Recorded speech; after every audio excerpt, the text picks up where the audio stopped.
तो बच्चों देखो अभी मैंने आपको डिस्कस किया रदरफोर्ड एक्सपेरिमेंट के बारे में, तो उसमें देखो कुछ पॉइंट्स मैं आपको लिखा देता हूं कि उन्होंने क्या क्या ऑब्जर्व किया। तो रदरफोर्ड ने ये ऑब्जर्व किया कि मैक्सिमम अल्फा पार्टिकल क्या कर गए, पास कर गया, मतलब स्ट्रेट चले गए। कितने, अप्रोक्सीमेट 99.9%, उसमें कोई भी डिफ्लेक्शन नहीं हुआ। ठीक है। सेकेंड पॉइंट क्या है, देखो उसमें से कुछ अल्फा पार्टिकल, मतलब 4000 में एक अल्फा पार्टिकल क्या कर गया, डिफ्लेक्ट कर गया कुछ एक एंगल पे। ठीक है, थीटा एंगल मैंने मान लिया था वहां पर। फिर देखो नेक्स्ट मैंने क्या डिस्कस किया कि उसमें से भी कुछ अल्फा पार्टिकल, यानी 20,000 में एक अल्फा पार्टिकल वो क्या कर गया, रिबाउंड कर गया। ठीक है ना। तो लिखा है वेरी फ्यू, यानी 20,000 में एक alpha particle did not pass through the foil, वो फॉइल से पास ही नहीं कर पाया, मतलब वो रिबाउंड कर गया। ठीक है ना। तो ये लिखा हुआ है। और कितने के एंगल पे, अप्रोक्सीमेट 180 डिग्री रिबाउंड, मतलब जैसे आया और वैसे चला गया। क्लियर है। तो आप जल्दी से स्पॉट को नोट कर लीजिए।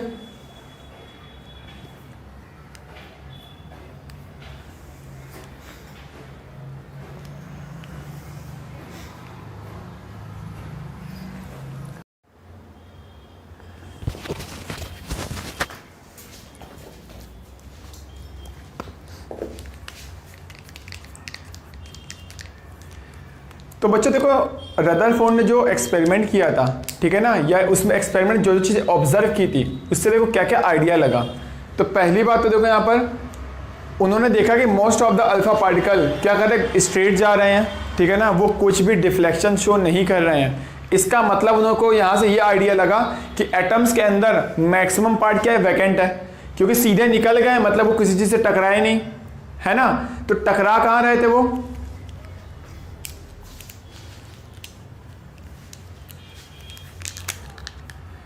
तो बच्चों देखो रदरफोर्ड ने जब मॉडल दिया तो उसके पहले कुछ एक्सपेरिमेंट किए। तो वो एक्सपेरिमेंट क्या थे मैंने आपको अभी डिस्कस किया, और एक्सपेरिमेंट से उन्होंने थोड़ा बहुत आइडिया लगाया। तो देखो क्या क्या आइडिया लगाया उन्होंने। ठीक है। तो कंक्लूजन पर क्या है, हम लोग उसकी बातें डिस्कस करते हैं। तो रदरफोर्ड ने देखा कि मैक्सिमम अल्फा पार्टिकल क्या कर गए, वो सीधे स्ट्रेट निकल गए, उसमें कोई भी डिफ्लेक्शन शो ही नहीं किया। इसका मतलब उनके रास्ते में पॉजिटिव चार्ज आए नहीं है, और रास्ते में पॉजिटिव चार्ज नहीं आए, मतलब मैक्सिमम पार्ट जो एटम का होता है वो क्या होता है, वैकेंट होता है, क्योंकि maximum alpha particle approximate 99.9% alpha particle सीधे ही निकल गए थे। ठीक है। अब सीधे निकल गए मतलब मैक्सिमम पार्ट एटम का क्या है, वैकेंट है, तभी तो सीधे निकल गए वो। ठीक है। फिर उन्होंने क्या देखा, फ्यू अल्फा पार्टिकल क्या कर रहे हैं, तुम्हारे डिफ्लेक्ट कर रहे हैं ओरिजिनल पाथ से। फ्यू मतलब 4000 में एक अल्फा पार्टिकल डिफ्लेक्ट कर रहा था, और 20,000 में एक अल्फा पार्टिकल रिबाउंड कर गया था। ठीक है ना। तो उन्होंने बोला कि वो पार्टिकल रिबाउंड क्यों कर रहा है या डिफ्लेक्ट क्यों कर रहा है, क्योंकि जो न्यूक्लियस में सारे पॉजिटिव चार्ज न्यूक्लियस में है, और न्यूक्लियस बहुत ही ज्यादा डेंस है, मतलब कॉन्सेंट्रेट है। तो वही लिखा हुआ है, it was concluded that whole of the positive charge is concentrated and the space occupied by this positive charge is very small in the atom. यानी जो भी पॉजिटिव चार्ज ने जो स्पेस ले रखा है एटम के अंदर, वो क्या है, बहुत ही कम है, क्योंकि बहुत ही कम number of alpha particle deflect कर रहे थे। ठीक है ना। और वो इतना कम है कि मान लो अगर एटम का साइज इस पूरी बिल्डिंग के बराबर है, ये रूम की बात नहीं कर रहा, पूरी बिल्डिंग के बराबर है, अगर इतना बड़ा एटम होगा तो न्यूक्लियस कितना होगा, सिर्फ एक पॉइंट के बराबर। ठीक है ना। यानी इतना छोटा होता है न्यूक्लियस का साइज किसी भी एटम में। तो 99.9% पार्ट एटम में क्या होता है, खाली होता है। क्लियर है। तो आप इसको नोट करिए जल्दी से।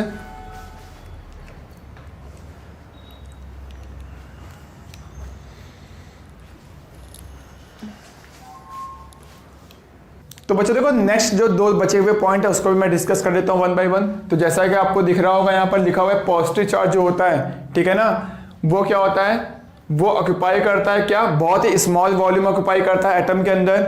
ठीक है। जिसको हम लोग क्या बोलते हैं, न्यूक्लियस बोलते हैं। और प्रोटॉन प्लस न्यूट्रॉन के सम को क्या बोलते हैं, न्यूक्लियॉन बोलते हैं। ठीक है। It is suppose to be present at the centre of the atom. आपको बात समझ में आ रही होगी। अब देखो यहाँ लिखा हुआ है if very few alpha particles, ठीक है ना, सफर्ड स्ट्रॉन्ग डिफ्लेक्शन, यानी क्या होता है, 20,000 में एक अल्फा पार्टिकल क्या कर रहा था, रिबाउंड हो जा रहा था। तो वही लिखा हुआ वेरी फ्यू अल्फा पार्टिकल क्या कर रहा है तुम्हारा, सफर्ड स्ट्रॉन्ग डिफ्लेक्शन और even return on their path 180 के एंगल पे रिटर्न कर जा रहा था, बताया था मैंने। ठीक है। तो इससे पता चला कि न्यूक्लियस क्या होता है, रिजिड होता है, और बहुत ही ज्यादा क्या होता है, देखो न्यूक्लियस एक तो रिजिड होता है और उसमें क्या होता है, पॉजिटिव चार्ज होता है। क्या मेरी बात समझ में आई आप लोगों को। तो ये मैंने पहले ऑलरेडी डिस्कस कर रखा था, आप बस इसको नोट कर लीजिए।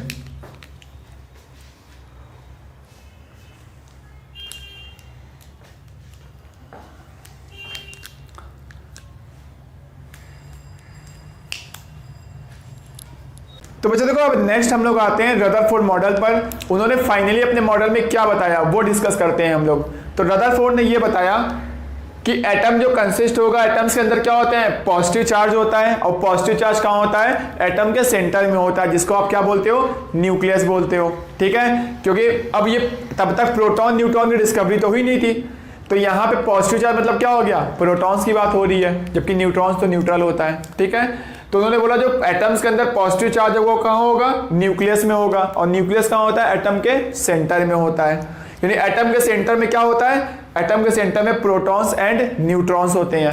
ठीक है, अब प्रोटॉन और न्यूट्रॉन के जो सम होता है उसको हम लोग क्या बोलते हैं, न्यूक्लियॉन बोलते हैं। तो पूछेगा बताओ बच्चों नंबर ऑफ न्यूक्लियन कैलकुलेट करो, तो प्रोटॉन्स और न्यूट्रॉन्स का नंबर को ऐड कर देना, तो उसको नंबर ऑफ न्यूक्लियॉन्स बोलेंगे। ठीक है, तो न्यूक्लियॉन मतलब proton plus neutron. Next point क्या बोला, almost whole of the mass of the atom is contributed by the these nucleon. यानी जो एटम का जो मास होता है वो क्या होता है, प्रोटॉन और न्यूट्रॉन का सम होता है। यानी एटम का मास पूरे एटम में इक्वली डिस्ट्रीब्यूट नहीं होता है, एटम का सारा मास कहाँ होता है, उसके सेंटर में, जिसको हम लोग क्या बोलते हैं, न्यूक्लियस बोलते हैं। ठीक है, अब वो न्यूक्लियस मतलब वो न्यूक्लियॉन की वजह से ही एटम का पूरा मास आता है, जो कि न्यूक्लियस में होता है। ठीक है, नेक्स्ट क्या बोला, जो मैग्नीट्यूड ऑफ पॉजिटिव चार्ज है न्यूक्लियस में वो अलग अलग एटम के लिए अलग अलग होगा, होना भी चाहिए, क्योंकि हर किसी का एटम अलग अलग होगा, हर किसी में नंबर ऑफ प्रोटॉन्स क्या होंगे, अलग अलग होंगे, इसलिए हर किसी में पॉजिटिव चार्ज भी क्या होगा, अलग अलग होगा। जैसे कार्बन में 6 प्रोटॉन्स होते हैं, नाइट्रोजन में 7 प्रोटॉन्स होते हैं, तो दोनों में देखो पॉजिटिव चार्ज अलग अलग है कि नहीं है। ठीक है ना, तो न्यूक्लियस में जो पॉजिटिव चार्ज होगा हर किसी में अलग अलग होगा। ओवरऑल तो कार्बन भी न्यूट्रल है, ओवरऑल नाइट्रोजन भी न्यूट्रल है, लेकिन न्यूक्लियस के अंदर के पॉजिटिव चार्ज की बात हो रही है, तो हर किसी एटम में क्या होगा, डिफरेंट होगा। ठीक है, नेक्स्ट उन्होंने क्या बताया कि वॉल्यूम ऑफ न्यूक्लियस क्या होता है, बहुत ही स्मॉल होता है। ठीक है ना, बहुत ही छोटा सा फ्रैक्शन होता है। तो इस पार्ट को आप जल्दी से नोट करिए। तो मैं मान के चल रहा हूं कि आपने नोट कर लिया है, अब मैं आगे डिस्कस करूं। चलो ठीक है, मैं इसको रफ करता हूं। अब देखो लास्ट वाला पॉइंट मैं आपको बता देता हूं। तो उन्होंने क्या बताया, रदरफोर्ड ने,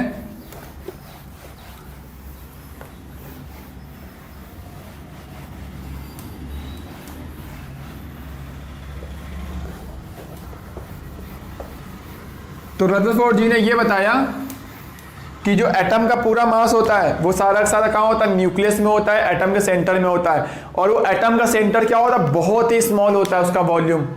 तो देखो बच्चों, उन्होंने ऐसा बताया कि अगर एटम की जो रेडियस की बात करोगे उसका जो ऑर्डर होता है वो अप्रॉक्सीमेट कितना होता है, 10⁻⁻15 मीटर में होता है। अब ये डिपेंड करेगा किसका एटम है। ठीक है ना, यानी किसी का एटम, मान लो किसी के एटम की रेडियस होगी 10⁻01 इंटू 10⁻⁻15 मीटर। ठीक है, सॉरी ये 10 मीटर। क्या मेरी बात समझ में आ रही है। अब इसको एंगस्ट्रॉम भी बोलते हैं। तो देखो हर किसी में क्या होता है, रेडियस ऑफ एटम अलग अलग होती है, बट सब में ऑर्डर क्या होता है, सेम होता है। जैसे मान लो किसी एक के एटम की रेडियस होगी 0.1 इंटू 10⁻⁻10 मीटर, किसी में होगी 0.2 इंटू 10⁻⁻10 मीटर, किसी में होगी 5 इंटू 10⁻⁻10 मीटर। क्या मेरी बात को समझ पा रहे हो आप लोग।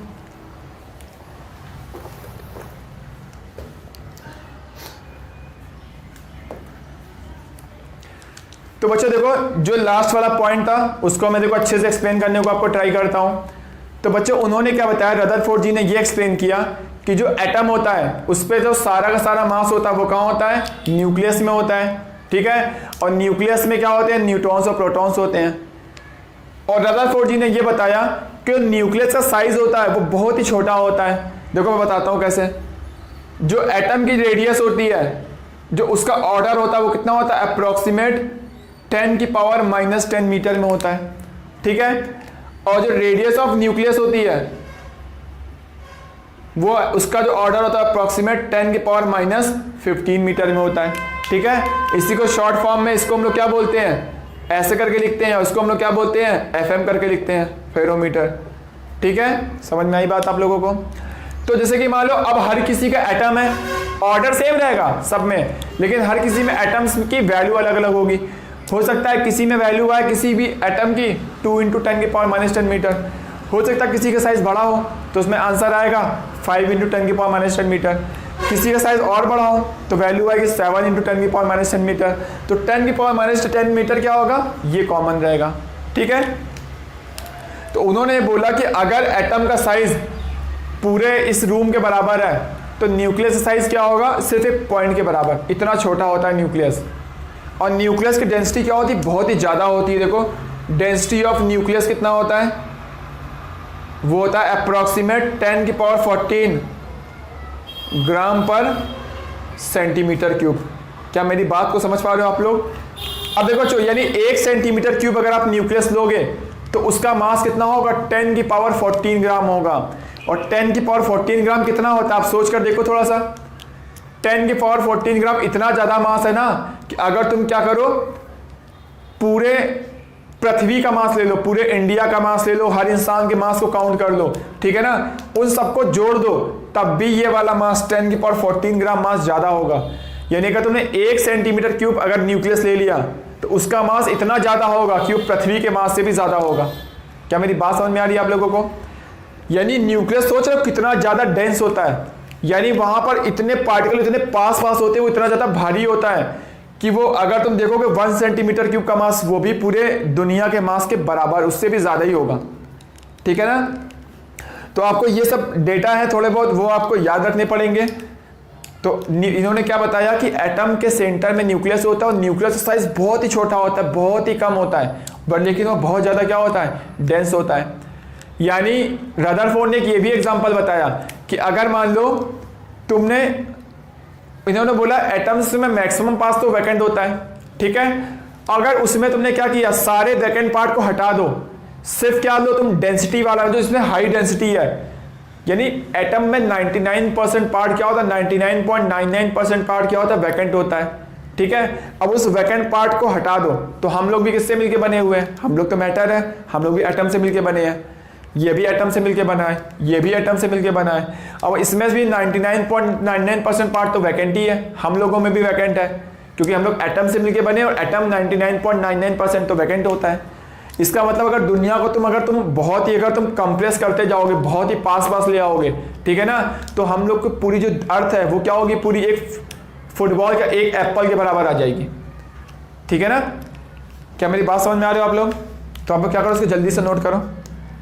और बच्चों कुछ ऑब्जर्वेशन देखो और आपको याद रखने हैं। तो ये 3 डेटा तो आपको याद रखना ही रखना है। तो चौथा देखो यहाँ पर नेक्स्ट उन्होंने बोला जो नंबर ऑफ अल्फा पार्टिकल, ठीक है, जो डिफ्लेक्ट कर रहे थे, कब डिफ्लेक्ट कर रहे थे, थीटा के एंगल पे, वो डायरेक्टली प्रोपोर्शनल होगा। देखो ये एक एक्सपेरिमेंटल डेटा है, आपको याद रखना है, इसके ऊपर क्वेश्चन पूछा जाता है।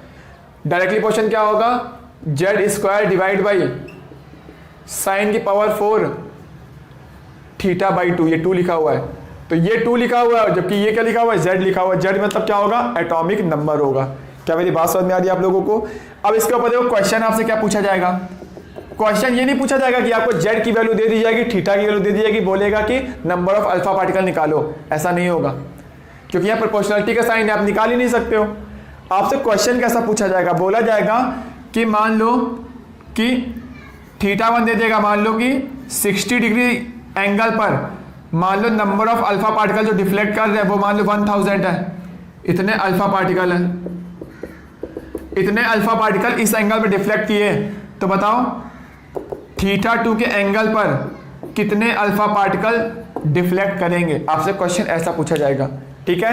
अब देखो बच्चों ये इसके इन्वर्सली प्रोपोर्शनल है, तो मैं क्या बोल सकता हूं यहां पर कि n1/n2 का जो रेशियो होगा वो क्या होगा, साइन की पावर 4 θ/2, ये कौन सा θ2/2 डिवाइड बाई साइन की पावर 4 θ1 डिवाइड बाई 2, ये होगा। या देखो इसी को मैं और सॉल्व करता हूं तो यहां लिखूंगा कि साइन θ2/2 की पावर क्या हो गया, 4 हो गया, डिवाइड बाई साइन θ1/2 की पावर क्या हो गया, ये 4 हो गया। या इसको देखो बच्चों मैं और सॉल्व करूंगा, देखो मैं कैसे लिखूंगा, यहाँ पे लिखूंगा n1/n2 का जो रेशियो होगा वो क्या होगा, ध्यान से देखो, साइन की θ2 divide by 2 divide by sine θ1 divide by 2 की पावर क्या होगा, ये 4 हो जाएगा। या इसी को देखो हम लोग सॉल्व करते हैं तो देखो क्या आंसर आएगा, मैं बता देता हूं। अब यहाँ पे वैल्यू रखो, तो यहाँ पे देखो n1 की वैल्यू कितनी है, n1 1000 है, n2 तुम्हें सॉल्व करना है, इक्वल टू ये लिखा हुआ है साइन θ2 बाई क्या हो गया, θ2 बाई 2, यानी इसका डिवाइड बाई 2 करो कितना आएगा, 45 डिग्री आएगा, डिवाइड बाई θ1 बाई 2 करोगे कितना आएगा, ये साइन 60 बाई 2 मतलब 30 डिग्री आएगा। इसकी पावर क्या हो गया, 4 हो गया। तो यहाँ से आप क्या करोगे, n2 की वैल्यू सॉल्व कर लोगे। तो आपको समझ में आ रहा है यहाँ पे किस टाइप के क्वेश्चन पूछे जाएंगे। तो ये आपको एक्सपेरिमेंटल डेटा है, आपको याद रखना है, ठीक है। और बच्चों देखो यहाँ पर एक और क्वेश्चन आपको एक टाइप से पूछा जाएगा। यहाँ से आपसे क्वेश्चन देखो कैसा पूछा जाएगा कि इन्होंने एक डेंसिटी कैलकुलेट करने का फॉर्मूला दिया। उन्होंने फॉर्मूला क्या दिया, देखो उन्होंने बोला कि आपको रेडियस ऑफ न्यूक्लियस आप कैलकुलेट कर सकते हो।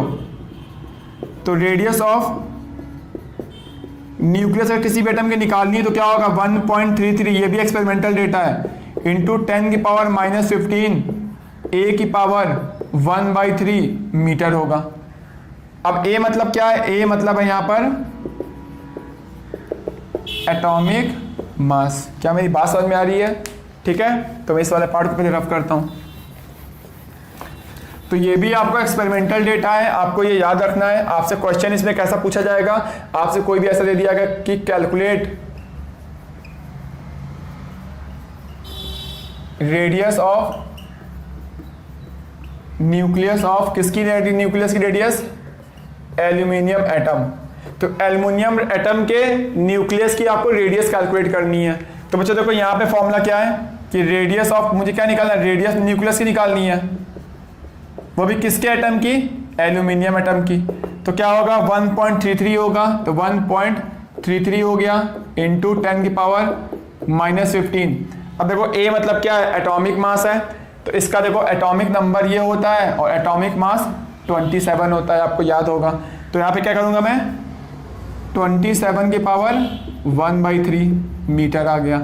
यानी वैल्यू को सॉल्व करो, 1.33 10 की पावर -15 और 27 को 3 की पावर क्यूब लिख सकते हो, तो यानी यहाँ 3 बचेगा। बस आप इसको सॉल्व कर लो, सीधे क्या आ गया, आंसर आ गया, ठीक है। तो आप लोग जल्दी से इसको नोट कर लीजिए, फिर मैं इसके आगे का पार्ट डिस्कस करता हूँ।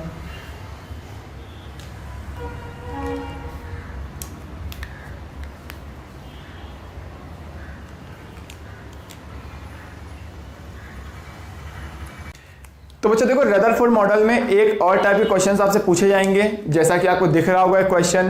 तो बोल रहा है with what velocity of alpha particle travel towards the nucleus of CU atom to arrive at a distance of इतने metre from nucleus of CU atom. पहले तो मैं आपको समझाता हूँ ये बोलना क्या चाहता है। ये बोल रहा है कि ये मान लो ये एटम दिया हुआ है, किसका, ये कॉपर का एटम है, ठीक है। तो इसके सेंटर में क्या होगा, पॉजिटिव चार्ज होगा। अब बोल रहा है कि यहाँ से अल्फा पार्टिकल आ रहा है, मान लो ये इनिशियल यहाँ से ओरिजिनेट हुआ, जैसे आएगा अब अल्फा पार्टिकल में क्या है, पॉजिटिव चार्ज है, तो प्लस प्लस क्या होगा, रिपेल करेगा, तो ये क्या होगा, यहाँ से रिटर्न कर जाएगा, क्योंकि प्लस प्लस में क्या होता है, सेम चार्ज रिपेल करते हैं। तो बच्चों ये वाला पॉइंट मैंने क्या मान लिया, ये मैंने इनिशियल पॉइंट ले लिया, दिख रहा है आप लोगों को, और इस फाइनल पॉइंट को मैंने क्या ले लिया कि फाइनल पॉइंट है। तो यहाँ पर जो एनर्जी है उसको मैंने क्या ले ली, वो इनिशियल एनर्जी है। इनिशियल एनर्जी क्या होगी, kinetic energy initial plus potential energy initial. यहाँ पे देखो फाइनल एनर्जी कितनी होगी, तो फाइनल एनर्जी क्या होगी, ये भी क्या होगी, kinetic energy final plus potential energy final. क्या मेरी बात समझ में आ रही है आप लोगों को, चलो ठीक है।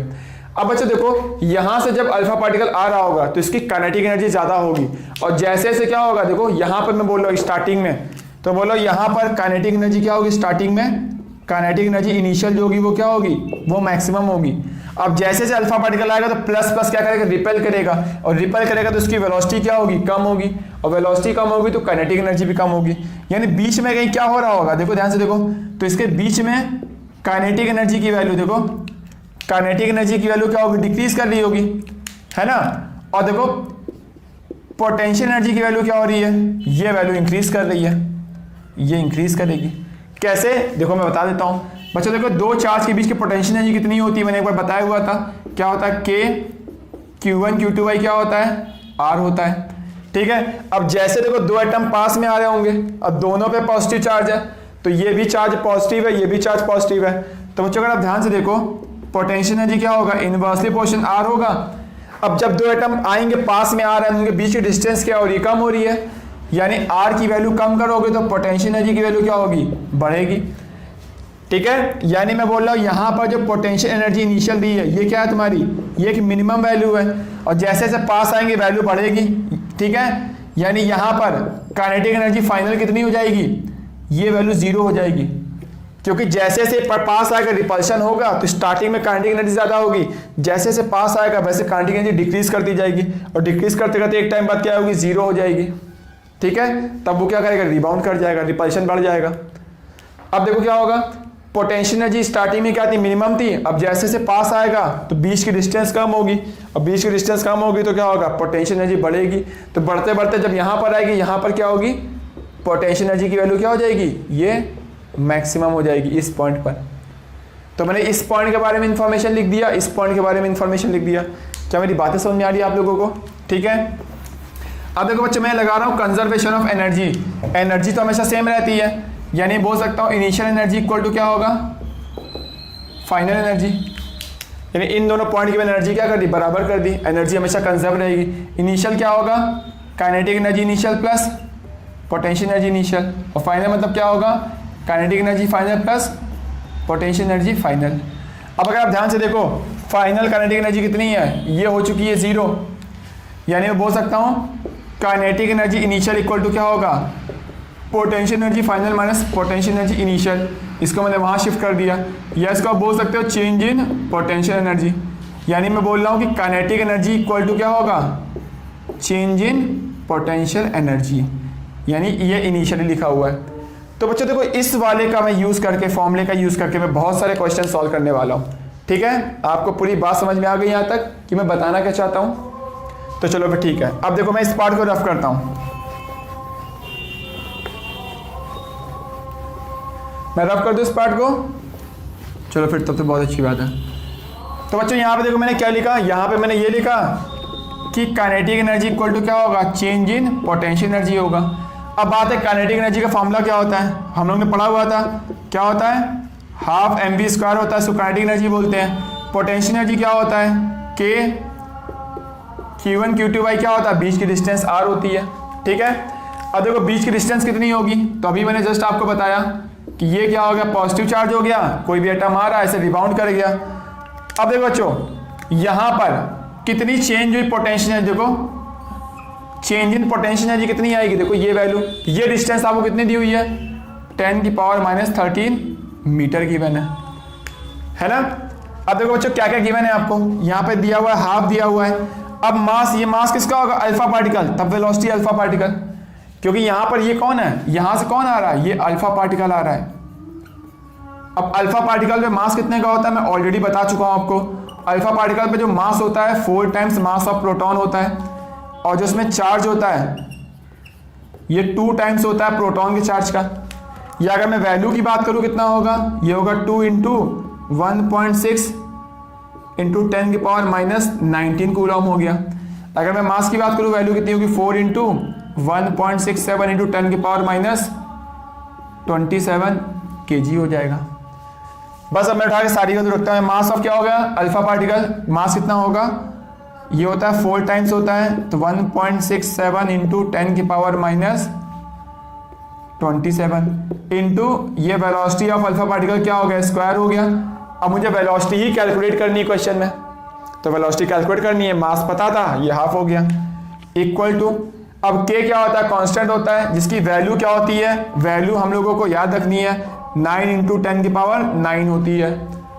ठीक है, अब ये आपको फिजिक्स में पढ़ाया जाएगा, तो ये k मतलब होता है कांस्टेंट होता है, इनटू अब ये Q1 चार्ज कौन सा, ध्यान से देखो Q1 चार्ज कितने का है, अल्फा पार्टिकल पे चार्ज को बोलेंगे Q1 चार्ज है, और इस पे जो चार्ज को बोलेंगे हम लोग Q2 चार्ज है। तो अल्फा पार्टिकल में चार्ज कितना होता है, प्रोटॉन के चार्ज का डबल होता है, यानी क्या हो गया 2 × 1.6 × 10⁻⁻19, तो ये हो गया Q1। ठीक है, अब Q2 मतलब हो गया इस पे जो पॉजिटिव चार्ज है, अब इस पे कितना पॉजिटिव चार्ज होगा, तो ये एटम किसका दिया हुआ है, कॉपर का, तो कॉपर में जितने प्रोटॉन्स होंगे उतना पॉजिटिव चार्ज होगा, और कॉपर में कितने प्रोटॉन्स होते हैं, 29 होते हैं। यानी यहां पर कितने का चार्ज होगा, 29 प्रोटॉन का चार्ज होगा। क्या मेरी बात समझ पा रहे हो आप लोग? यानी यहां पर मैंने क्या कर दिया, 29 इंटू 1.6 इंटू 10 की पावर -19। ठीक है। अब बीच की डिस्टेंस कितनी दी हुई है, मीटर में देखो दी 10 की पावर -13 दिया हुआ है। अब यहां से आप क्या करोगे, वी अल्फा की वैल्यू सॉल्व कर लोगे, तो जो वी अल्फा की वैल्यू होगी वही क्या होगा, आपका आंसर हो जाएगा। क्या मेरी बात समझ में आ रही है आप लोगों को? तो अब आप लोग क्या करो, इसको जल्दी से नोट कर लो। ठीक है। अब हम लोग ऐसा एक क्वेश्चन में और आपको डिस्कस करके बता देता हूं, तब तक आप इसको नोट करिए।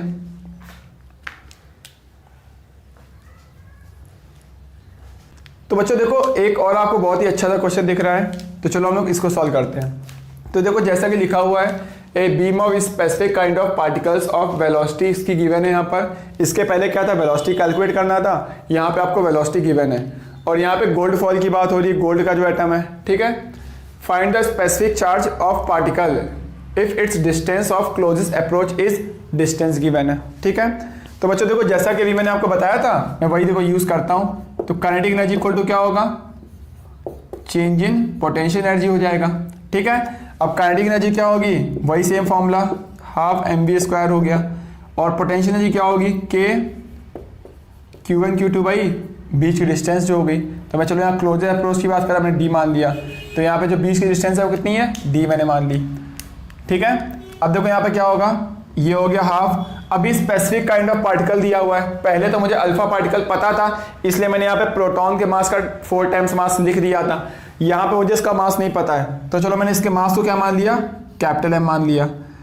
वेलोसिटी की वैल्यू क्वेश्चन में दी है, कितनी दी हुई है, 3 इंटू 10 की पावर 7, तो इसका स्क्वायर कर दिया, इक्वल टू k कांस्टेंट है, उसकी मैंने चलो वैल्यू रख दी, ये हो गया। Q1 चार्ज इस पर होगा, स्पेसिफिक काइंड ऑफ पार्टिकल्स पे होगा। ठीक है ना। तो यहाँ पर मुझे भी चार्ज भी नहीं पता है, तो मैंने यहाँ क्या मान लिया कि मान लो इस पर Q चार्ज है। Q2 चार्ज कहाँ पर था, वो एटम के ऊपर था। अब एटम के न्यूक्लियस में जितना चार्ज होता है, एटम कितना का है, गोल्ड का, और गोल्ड का एटॉमिक नंबर 79 होता है, यानी उसमें 79 प्रोटॉन्स होंगे। तो इसके न्यूक्लियस में भी चार्ज कितने का होगा, 79 टाइम्स प्रोटॉन के चार्ज के बराबर होगा। यानी मैंने यहाँ पे वैल्यू रख दी 79 इंटू 1.6 इंटू 10 की पावर -19। तो ये हो गया Q2 की वैल्यू, डिवाइड बाई बीच की डिस्टेंस कितनी दी हुई है, दिया है 2.5 इंटू 10 की पावर -14 गिवन है। क्या मेरी बात समझ में आई आप लोगों को? अब बच्चों देखो, यहाँ मुझे क्या क्या नहीं पता, मुझे कि m की वैल्यू नहीं पता है। ठीक है। और मुझे क्या नहीं पता, ये q की वैल्यू नहीं पता है, बाकी सारी वैल्यू तो मुझे पता है ना। अब देखो यहाँ पे स्पेसिफिक, तुम्हें क्या स्पेसिफिक चार्ज निकालना है, देखो ध्यान से देखो, फाइंड स्पेसिफिक चार्ज। तो बच्चों देखो, इस स्पेशल टाइप का जो स्पेसिफिक काइंड ऑफ पार्टिकल्स, इसका स्पेसिफिक चार्ज क्या होगा, तो स्पेसिफिक चार्ज की वैल्यू होगी, चार्ज क्या होता है, स्पेसिफिक चार्ज मतलब Q/m के रेशियो को बोलते हैं। तो यहाँ चार्ज मैंने Q माना हुआ है और मास m माना हुआ है, यानी आपको Q/m का रेशियो कैलकुलेट करना है। यही तो स्पेसिफिक चार्ज होगा ना उस पार्टिकल का। अब देखो यहाँ पे सारी वैल्यू पता है, इस m को यहाँ शिफ्ट कर दो, बाकी सबको वहाँ शिफ्ट कर दो, तो यहाँ से क्या होगा, यहाँ से Q/m का रेशियो आ जाएगा, और वही रेशियो आपको फाइंड करना था। क्या मेरी बात को आप समझ पा रहे हो? ठीक है। तो आप लोग क्या करो, अब इसको जल्दी से नोट कर लो।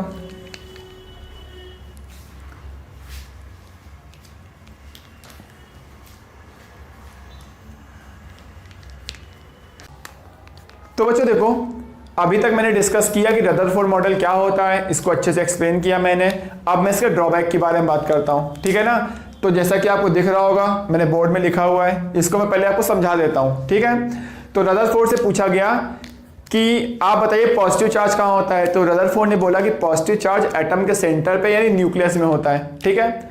इनसे पूछा गया बताओ नेगेटिव चार्ज कहाँ पर होता है, मतलब इलेक्ट्रॉन, तो इन्होंने बोला इलेक्ट्रॉन न्यूक्लियस के अंदर नहीं होता है, अगर इलेक्ट्रॉन न्यूक्लियस के अंदर होगा तो एटम अनस्टेबल हो जाएगा। इलेक्ट्रॉन कहाँ होता है, वो न्यूक्लियस के बाहर होता है।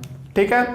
अब यानी इन्होंने ऐसा बताया कि ये क्या है, तुम्हारा एटम है, इसका सेंटर में क्या होगा, पॉजिटिव चार्ज है। अब इलेक्ट्रॉन कहाँ होगा, न्यूक्लियस के बाहर होगा। अब इलेक्ट्रॉन एक जगह तो रुका नहीं होगा, तो इन्होंने बोला इलेक्ट्रॉन न्यूक्लियस के बाहर घूम रहा है। ठीक है। अब इनसे एक क्वेश्चन किया गया, तो अकॉर्डिंग टू मैक्सवेल, तो मैक्सवेल ने पहले बताया था, देखो मैक्सवेल ने बताया कि कोई भी चीज, तो मैक्सवेल ने पहले एक थ्योरी दे रखी थी, उन्होंने बोला था कोई भी चीज अगर रोटेट कर रही है, घूम रही है, ठीक है ना, तो वो क्या करेगी, कुछ ना कुछ एनर्जी का लॉस कर रही है। जैसे देखो लिखा हुआ है according to Maxwell lose its energy continuously in the form of electromagnetic wave, radiation या इलेक्ट्रोमैग्नेटिक वेव बोल दो चाहे electromagnetic radiation. As a result of this is the should be lose energy at every turn and move closer and closer to the nucleus following a spiral path. The ultimate result will be that it will fall into the nucleus, thereby making the atom unstable. तो देखो Maxwell ने क्या बताया, ऐसा तो Rutherford ने बोला कि पॉजिटिव चार्ज न्यूक्लियस के अंदर होता है और निगेटिव चार्ज न्यूक्लियस के बाहर होता है। चलो ठीक है, अब मैक्सवेल ने ये बताया कि देखो ये पॉजिटिव चार्ज है, रदरफोर्ड ने ऐसा बोला, वो न्यूक्लियस के अंदर है, मैंने सिर्फ न्यूक्लियस बनाया है। अब बोला न्यूक्लियस के बाहर क्या इलेक्ट्रॉन है, तो मैंने इलेक्ट्रॉन बनाया। मैक्सवेल ने ये बोला कि अगर कोई भी चीज घूम रही है तो एनर्जी लॉस कर रही होगी, और एनर्जी लॉस करेगी तो इसमें है पॉजिटिव चार्ज, इसमें निगेटिव चार्ज, दोनों में अट्रैक्शन लग रहा है, और अट्रैक्शन लगेगा तो क्या होगा, धीरे धीरे क्या होगा, ये न्यूक्लियस के पास आता जाएगा। जैसे जैसे क्या होगा, न्यूक्लियस एक टाइम बाद पास आता जाएगा, और पास आते आते एक टाइम बाद क्या होगा, न्यूक्लियस के अंदर गिर जाएगा, और जैसे इलेक्ट्रॉन न्यूक्लियस के अंदर गिर जाएगा, एटम क्या हो जाएगा, अनस्टेबल हो जाएगा। जबकि ऐसा तो नहीं होता है, एटम क्या होता है, स्टेबल होता है। यानी रदरफोर्ड की जो थ्योरी है वो क्या होगी, the theory could not explain the stability of atom. Rutherford stability of atom को एक्सप्लेन नहीं कर पाए, यानी वो स्ट्रक्चर ऑफ एटम नहीं बता पाए, उन्होंने एटम का स्ट्रक्चर नहीं बताया। उन्होंने सिर्फ क्या किया, न्यूक्लियस की डिस्कवरी की और बोल दिया कि पॉजिटिव चार्ज कहाँ होता है, न्यूक्लियस के अंदर होता है, और निगेटिव चार्ज न्यूक्लियस के बाहर होता है। कैसे होता है इन्होंने बोला, मुझे नहीं पता, वो उस बात को एक्सप्लेन कर ही नहीं पाए, बट ये बोल दिया कि हाँ निगेटिव चार्ज न्यूक्लियस का तो नहीं होता, न्यूक्लियस के बाहर होता है, लेकिन कैसे होता है ये इनको नहीं पता था। ठीक है, तो इन्होंने क्या किया, सिर्फ न्यूक्लियस की डिस्कवरी की, और न्यूक्लियस के अंदर क्या होता है, पॉजिटिव चार्ज। अब पॉजिटिव चार्ज प्रोटॉन होता है ये भी नहीं पता, कि प्लस चार्ज की डिस्कवरी नहीं हुई है, मतलब प्लस चार्ज ये पता है कि पॉजिटिव चार्ज न्यूक्लियस के अंदर है, लेकिन पॉजिटिव चार्ज प्रोटॉन है और उसकी डिस्कवरी अभी तक नहीं हुई जब तक इन्होंने मॉडल दिया था। क्लियर है, चलो ठीक है, तो वही लिखा हुआ है, आप लोग पढ़ लो, देख लो।